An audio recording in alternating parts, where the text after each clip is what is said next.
സ്വർണ്ണക്കൊള്ളയിൽ Murari ബാബുവും arrest.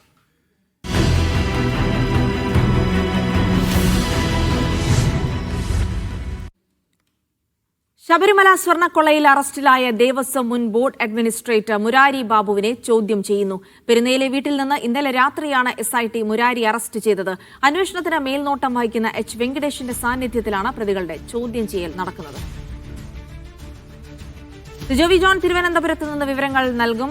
Sijo, അന്വേഷണ ഉദ്യോഗസ്ഥനായ H. Venkatesh കൂടെ നേതൃത്വം നൽകുന്നുണ്ട് ചോദ്യം ചെയ്യലിൽ. നിരവധി കാര്യങ്ങൾ മുരാരി ബാബുവിൽ നിന്ന് ലഭിക്കാനുമുണ്ട്. ആദ്യമായി ചെമ്പെന്ന മഹസറിൽ രേഖപ്പെടുത്തിയത് മുരാരി ബാബു ആയതുകൊണ്ട് തന്നെ ആദ്യ നാൾ വഴികൾ തൊട്ട് തന്നെ അന്വേഷണം ഉണ്ടാകും. എന്തൊക്കെ സംഭവിക്കുന്നു, എന്തൊക്കെ വിവരങ്ങൾ ലഭിക്കുന്നു SIT?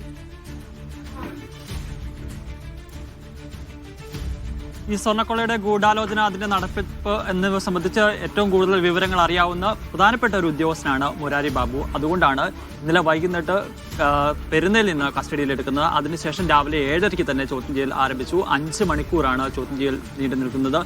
SP-യുടെ നേതൃത്വത്തിലായിരുന്നു പ്രാഥമിക ചോദ്യം ചെയ്യൽ. അതിനുശേഷമാണ് ഈ അന്വേഷണത്തിന് മേൽനോട്ടം വഹിക്കുന്ന H. വെങ്കടേഷ് കൂടി ഇങ്ങോട്ട് എത്തുന്നത്. കൂടുതൽ വിശദാംശങ്ങൾ തേടുകയാണ്. എന്തായാലും ഈ സ്വർണ്ണക്കൊള്ളയുമായി ബന്ധപ്പെട്ട് ഇയാളുടെ പങ്ക് വ്യക്തമാക്കുന്ന കൂടുതൽ തെളിവുകൾ ലഭിച്ച സാഹചര്യത്തിലാണ് അറസ്റ്റ് ഉൾപ്പെടെയുള്ള നടപടികളിലേക്ക് അന്വേഷണ സംഘം വളരെ വേഗത്തിൽ തന്നെ കടക്കുകയും ചെയ്തിരിക്കുന്നത്.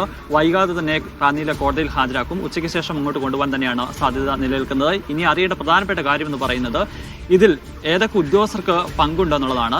നിലവിൽ ഈ ദേവസ്വം വിജിലൻസിന്റെ റിപ്പോർട്ടിന്റെ അടിസ്ഥാനത്തിൽ 9 ഉദ്യോഗസ്ഥരെ പ്രതിയേർത്തുകൊണ്ടാണ് കേസെടുത്തിരിക്കുന്നത്. ഇനി മുരാരി ബാബുവാണ് പറയേണ്ടത് ഇതിന്റെ ഏതൊക്കെ ഉദ്യോഗസ്ഥരുടെ ഭാഗത്തുനിന്ന് തനിക്ക് അനുകൂലമായിട്ടുള്ള നിലപാട് സ്വീകരിച്ചിട്ടുണ്ട്, എന്തെല്ലാം സഹായം അവരിൽ നിന്ന് കിട്ടിയിട്ടുണ്ട് ഉൾപ്പെടെയുള്ള കാര്യങ്ങൾ പറയേണ്ടതുണ്ട്. അതോടൊപ്പം തന്നെ മറ്റൊരു പ്രധാനപ്പെട്ട കാര്യം എന്ന് പറയുന്നത് ഇതിൽ എന്തെങ്കിലും സാമ്പത്തികപരമായ നേട്ടം ഇയാൾ മുരാരി ബാബു ഉണ്ടാക്കിയിട്ടുണ്ടോ എന്നുള്ളൊരു കാര്യവും ഇതിന്റെ പരിധിയിലേക്ക് വരികയാണ്. എന്തായാലും വിശദമായ ചോദ്യം ചെയ്യലിലൂടെ ഇക്കാര്യത്തിലൊരു ക്ലാരിറ്റി വരുമെന്ന് തന്നെയാണ് പ്രതീക്ഷിക്കപ്പെടുകയും ചെയ്യുന്നത്. ഇതുമായി ബന്ധപ്പെട്ട് നേരത്തെ തന്നെ രേഖകൾ പിടിച്ചെടുത്തിരുന്നു, മൊഴികൾ സ്വീകരിച്ചിട്ടുണ്ട്. അങ്ങനെ കൃത്യമായ ഒരു വിവരത്തിന്റെ അടിസ്ഥാനത്തിൽ കൂടിയാണ് കസ്റ്റഡിയിലെടുത്ത് അറസ്റ്റിലേക്ക് കടക്കുകയും ചെയ്തിരിക്കുന്നത്. ഇനി വരും ദിവസങ്ങളിൽ മറ്റുള്ള ഉദ്യോഗസ്ഥരെ കസ്റ്റഡിയിലെടുക്കും. അവരുടെ പങ്ക് വ്യക്തമാവുന്ന കൂടുതൽ തെളിവ് ലഭിക്കുകയാണെങ്കിൽ അറസ്റ്റിലേക്ക് കടക്കാൻ വേണ്ടി തന്നെയാണ് തീരുമാനം.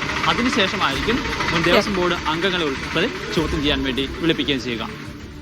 ശരി, സിജോ വി ജോണാണ് വിവരങ്ങൾ നൽകിയത്.